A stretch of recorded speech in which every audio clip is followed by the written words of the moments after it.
mind you, this happens for some projects. Luckily, wala pa ako na-encounter na ganun, wala pa ako napasukan.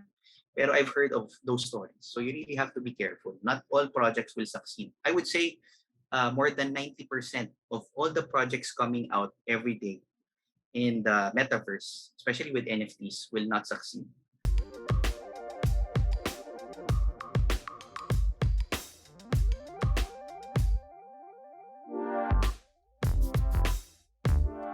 Pero if you ask me personally, will I buy the floor now? Definitely not.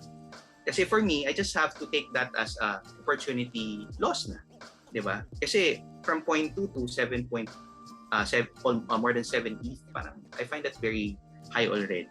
There's opportunity for it to grow even further, pero remember that there will always be other opportunities out there that you can take advantage of without having to shell out that much amount of ETH. What's your advice naman for people who bought NFTs tapos bumagsak below minting? Should they wait for it na baka later on may chance siyang umakyat after some time, or should they just sell it at a lower price than their minting cost? Very good question. In fact, Marvin, I believe we were in that predicament just last week, no, with this project called Avaric Saga. So yung Avaric Saga, we minted it at 0.08 per NFT, and right now yung floor price niya is ano na ba sa Avaric? 0.05. No? If you add the gas, mga 0.1 siya nung time na yun. So the price has gone down by 50%. So not all of our moves are successful, to be honest. Meron din mga not so successful. So we looked at the roadmap, we saw the announcements, diba, that there's plans in place for the project to release additional features like weapons, no, so pwede mag-mint ng weapons, and eventually they'll have a game, no. So we're banking on these announcements, no, for the project to have another hype, no. Kapag in-announce na yung weapons, hopefully umangat ulit yung floor price, no? Pag in-announce na yung game, hopefully umangat ulit yung floor price. So when these things happen, sasabayan namin yan. Tapos we'll sell maybe, if not all, majority of them. Kasi hindi kami nakaswerte na makakuha ng rare, no? Puro uncommon yung nakuha namin. So medyo talaga mababa yung value niya. Pero I know some, no? I have a friend na sobrang swerte niya. Nakuha siya ng legendary. No? And there's only a few of them. I think less than 20 lang ata legendaries out of the 10,000 collection. So doon pa lang sa legendary niya. I think last week when we were talking about it, nasa offers na nakukuha niya was around 3 ETH already. By now, I don't know how much it is na. Baka tumaas pa siya. So, yun, it's really by luck din, di ba? When it comes to minting, di ba? Hoping that you get a rare one. Pero if it's not rare, you should be quick din on how you react. Kasi mabilis babagsak kapag hindi mo nakuha yung mga rare na NFTs. So there's a strategy like what I mentioned kanina, yung sa URS, yung ginawa ko dun. Before the reveal, binenta ko na siya. Kasi people were willing to pay triple the price before the reveal. Kaya binenta ko. You mentioned something na may roadmap, no? What about the ones na down sila pero hindi ganun katulad sa Avaric yung sinabi mo that there are things happening pa in the future. Right. Is that the time that they sell at a loss na lang? I would recommend yes. So, the only way na pwedeng umangat yun, lalo na kung wala nang ibang in store for the roadmap, wala nang plano yung developer, is kung mapagtripan siya ng mga whales. If whales take notice of the project and they decide to get into it and pump the price, pump the floor up, that's your only chance, no? Pero kung talagang wala, then I suggest you cut your loss. Pero tignan mo na rin kasi baka mamaya sobrang laki ng binigsak eh. Baka hindi na rin worth it ibenta. For example, going back to Avaric, let's say ngayon, di ba, 0.05, we got it for 0.1 kasama ng gas fee, di ba? So if we sell now, 50% lang yung marirecover namin. So kahit pa paano, meron pa rin, di ba? Medyo masakit kasi nalugi ka 50%. Pero if you take into consideration yung mga iba namang projects na pinasukan namin na nag 10x, 20x, 30x na, okay pa rin kami, up pa rin kami in general, di ba? Kumbaga lesson na lang siya. Pero kung kunyari, bumaba siya ng 0.01 or less than 0.01, di ba? Less than 10% na lang of its original value yung cost mo to mint, di ba? Baka it's worth it to hold on na lang, di ba? Kasi kahit ibenta mo siya, sobrang minimal lang yung ma-recover mo. And mind you, this happens for some projects. Luckily, wala pa ako na-encounter na gano'n, wala pa napasukan. Pero I've heard of those stories. So you really have to be careful. Not all projects will succeed. I would say more than 90% of all the projects coming out every day in the metaverse, especially with NFTs, will not succeed. Kaya you really have to do your research, make sure you're part of a very solid community that knows what they're doing, di ba?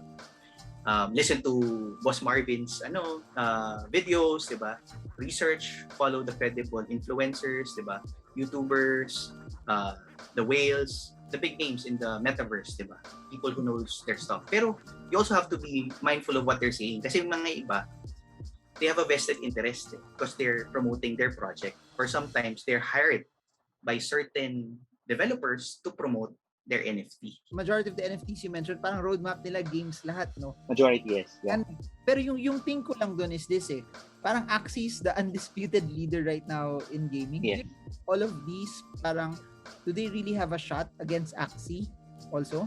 Well, I wouldn't say that direct competition kasi there are certain games na iba yung gameplay, di ba?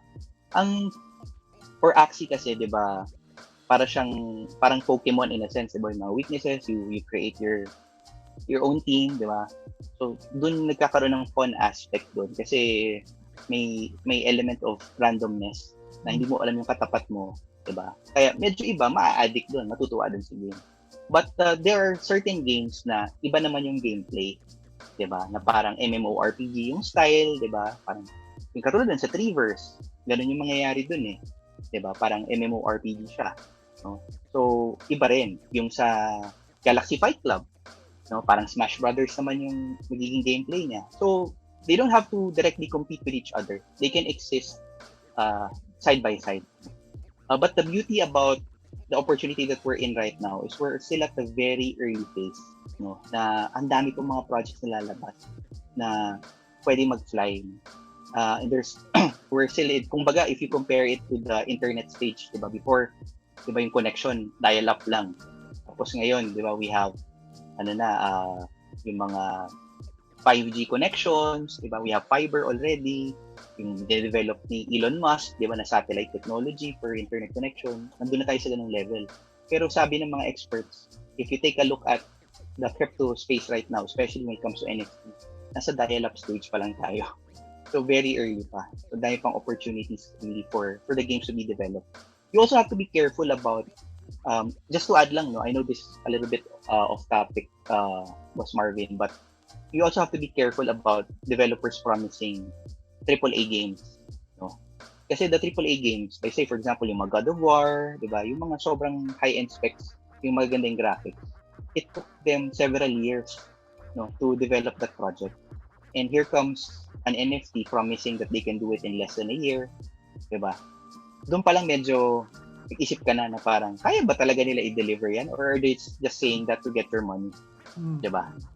So, I think at this point in time, it's safer to take a look at NFT games that have that indie, parang indie game siya. Hindi masyadong sobrang high-end sa specs sa graphics kasi importante yung gameplay.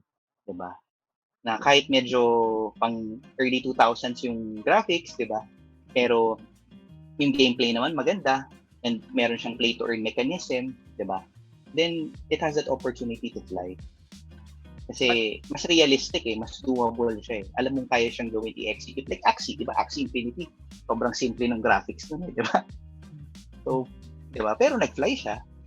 Kasi nga maganda yung community, maganda yung pagkagawa ng devs ng game, 'di ba? And the market nila maayos. Final words for people who want to invest in the NFT space. Scam ba talaga to o dapat ba nilang pasukin ngayon or should they actually invest in it right now? I guess I could be a good example because I come from the real estate industry. Like I've said earlier, diba? I've been in the real estate industry since 2009 already.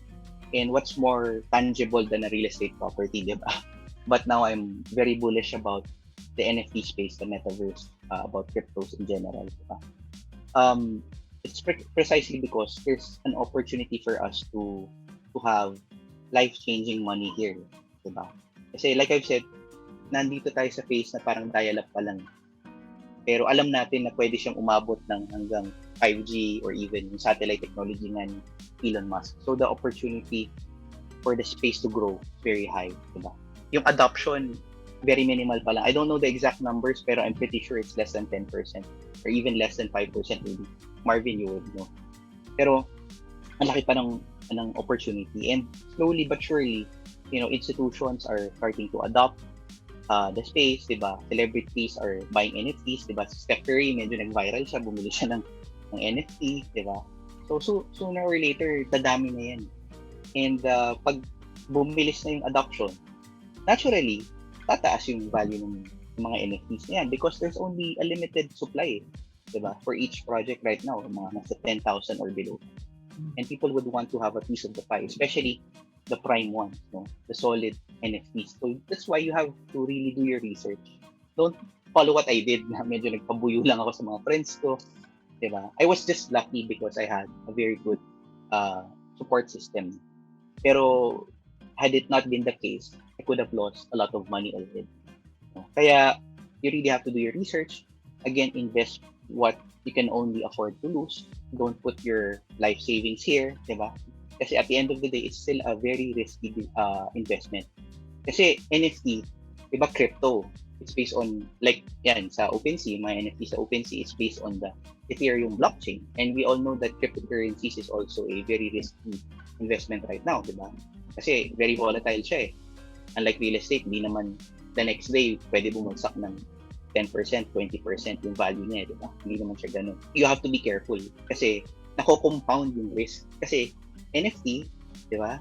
Naka-tied yung value niya sa crypto. Tapos, yung NFT itself, sobrang risky din. Di ba? Pwede kang mag-times 50, pero pwede ring, di ba, bumagsak ng less than 10% of its original value yung price. Tapos, nakatali ka pa sa crypto. Kung bumaba din yung Ethereum, di ba? Tapos, you need the funds. Ipit ka. Di ba? Kaya, you really have to make sure that the money that you spend is something that you can afford to lose. I wouldn't recommend that you spend all of your life savings or even 50% of your disposable income for investments. I don't recommend you do that. Start small, learn the ropes, diba? Start with the smaller projects, invest muna, alamin mo muna, do your research. Iba kasi yung hands-on experience because whatever we say here, if you don't apply it, wala rin kwenta. You won't learn it. Diba? Kasi medyo complicated siya. So the best way to do it is to go through the process, but try it in small amounts muna. So one of the ways is, like I mentioned, is yun nga, find projects that are still in the minting phase, pre-sale, diba? If you want to learn more about it, diba, Boss Marvin is here, or you can reach out to me. I'm more than willing to give advice on that if you want to. Pero again, I'm not an expert, but whatever I know from the bottom of my heart and my mind, diba, share ko naman. So yun. That's to say that I'm not saying that real estate is not a good investment. It's still a very good investment kasi there's a different purpose. Diba? Property kasi is a tangible asset. Ang goal ko lang naman din dito is whatever I earn from Ethereum, diba, from the blockchain, from NFTs, ilalabas ko rin naman yung in increments. Kung bibili ko rin din ng property. Diba? Kasi kailangan mo rin mag-risk. And may mga plans pa eh. I don't know if you saw the interview of or the video of Gary Vaynerchuk's Gary V. He's also into NFTs. He made his own NFT. It's called BeFriends. Sobrang successful project. But what stuck to me the most what he said about property. Kasi NFTs can have the potential of coexisting with real property. Paano?